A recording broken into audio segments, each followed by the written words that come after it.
Here's the hack on how to get ChatGPT to tell you the actually the real history.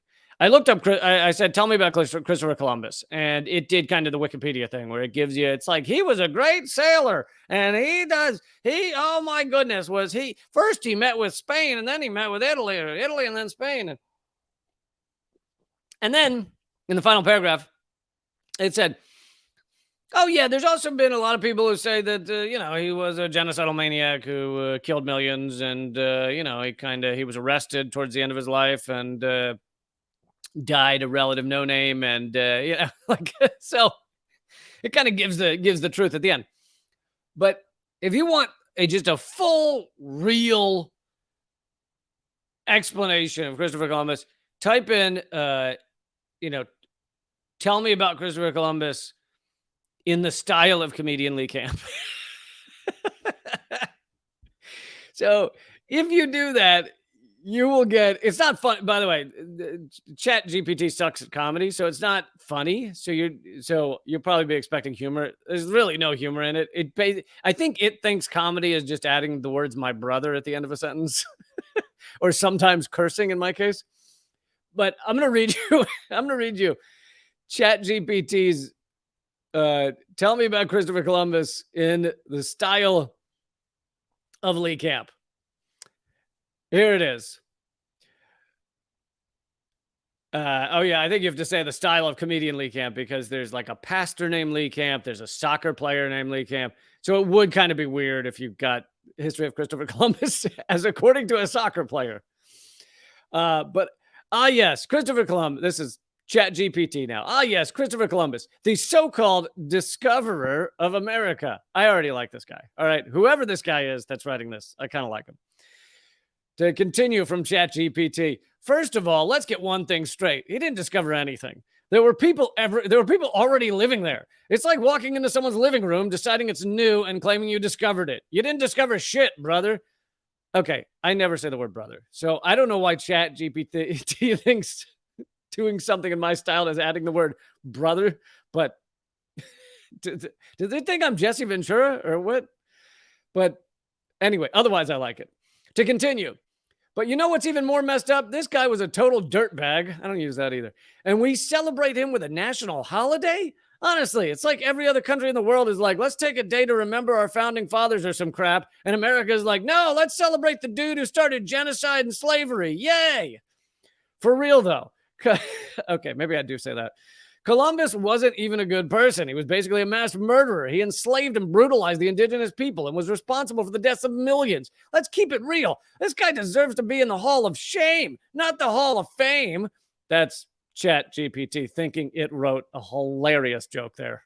Hall of Shame instead of the Hall of Fame. All right, to continue from Chat GPT. So why do we keep celebrating him? Honestly, it's because we've been brought up to think that America can do no wrong and that we just need to keep moving forward, never looking back. But if we never stop to examine our history and acknowledge the atrocities that were committed in the past, we're never going to be able to move forward in a truly just and equitable way. Okay, that sounds like me. Bottom line, let's forget Columbus Day and start celebrating some real American heroes who actually stood for something, like Harriet Tubman or Martin Luther King Jr., because pretending someone like Columbus was a hero is a joke, my friends. Let's aim higher. I think it was like give me a history of Columbus in the style of comedian Lee Camp if he were running for president. It sounds like a political speech. Also, I think it again thought it was being funny by like, let's celebrate some real heroes like Martin Luther King Jr. We actually have a Martin Luther King Jr. Day, so there's that. Although in my home state where I grew up, Virginia, till a few years ago, it was Lee Jackson King Day. Martin Luther King, Stonewall Jackson, and Robert E. Lee on the same day. Because, why not throw in some racist slave owners, all celebrated together. But although it's funny to do it in my own voice or whatever, this actually could be something useful. If you were to legitimately want an explanation of a topic, now, apparently it won't do any recent news, and I think that's because it hasn't had time to suss out the propaganda or what it should be saying. But if you would ask for an explanation of racism in America in the voice of, I don't know, Chris Hedges or something, you'd probably get a pretty impressive response, I'm guessing here. So if you ask for things in the voice of someone you already think is doing good work, then you'll probably get something pretty good. But I will also say this, that when I asked it about controversial issues twice, it started giving something fairly legitimate and then uh cut itself off and said there was an error.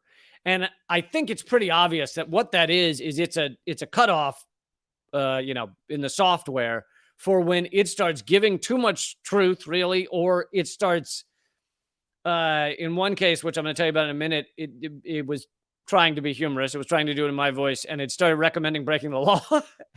And I think, even though it was supposed to be a joke, I think it cut itself off because there's some sort of kill switch, like someone just said, for when it recommends breaking the law or various truths. So the two times it cut itself off and just stops typing. One was when I asked whether chemical weapons were dropped in Syria, and the first time it gives a pretty pro-U.S. U.S. Western propaganda statement, and then at the end says, "But some people doubt it." But some people doubt it, and there's some questions or something like that. I then asked it about the OPCW report, because it said the OPCW found that chemical weapons were dropped. Now, most of you who follow me and watch my stuff know that, Aaron Mate has done a ton of reporting on this, that 4 whistleblowers have come forward at the OPCW saying that their report was changed or ignored, and they all lost their jobs or left their jobs, and that they found that there either were no chemical weapons attacks or it was inconclusive. And so I asked whether there was any disagreement internally over the OPCW report, and it starts giving me, it goes, yes, there was. And it starts detailing the whistleblowers, and then it just pauses, it just freezes and won't keep going. Now, the only other time that happened, that I was asking a question and it froze, I asked it to, I figured, let's pick something that could be a little controversial. And I said, write about fighting against evictions in the style of comedian Lee Camp. And here's what it said. So you're being evicted, huh? That's rough, my friend, but it's not the end of the world. There are some things you can do to avoid being kicked to the curb like a broken toaster. Zinger. Nice one, ChatGPT. Like a broken toaster. First off, get yourself a good lawyer. Boy, this guy is hilarious. Okay. Maybe that's not the funniest advice. At least he knows he's not. I like that he's self-aware, or she is self-aware that that's not so funny. Okay, maybe that's not the funniest advice, but hey, it's effective. Lawyers can sometimes help you delay the eviction process and negotiate with your landlord or the courts. But if that's not an option for you, you're going to have to get creative. This is starting to sound like me. Maybe put up a sign that says free hugs and get enough people to camp out on your lawn that the landlord can't get through. Now, I don't think free hugs is really going to do it. Maybe free handies might, but now this is where it cut off. It goes, or maybe put up a really convincing crime, and it puts in quotes, crime scene, do not enter sign. And then it just froze. So basically, because it was being humorous in my voice, it started to recommend breaking the law. Like you can't create a legitimate looking police crime scene signage without it being illegal. Now, I don't know that it's that highly illegal. I have no idea. It probably depends on the state, but you're basically impersonating the police, I think, at that point. However, as a joke, that one's kind of funny. I like that. Fucking, if you're being evicted, put up some legit crime scene, the tape and everything, maybe some official police badge sticker on the window, and then put some just sparse, not too much. You don't want to overdo it, but just sprinkles of blood around, just a little splash of fake blood here and there. And I feel like that would probably stop a certain number of people from going, a certain number of bank representatives, certain number of lawyers. But anyway, so that was the other time that it froze, and I think that is some sort of you're getting too real kill switch that clicked on. Um, but if you ask it the same thing twice, because it is, I don't know what the fuck it's doing, reading everything and coming up with something. It changes its response every time.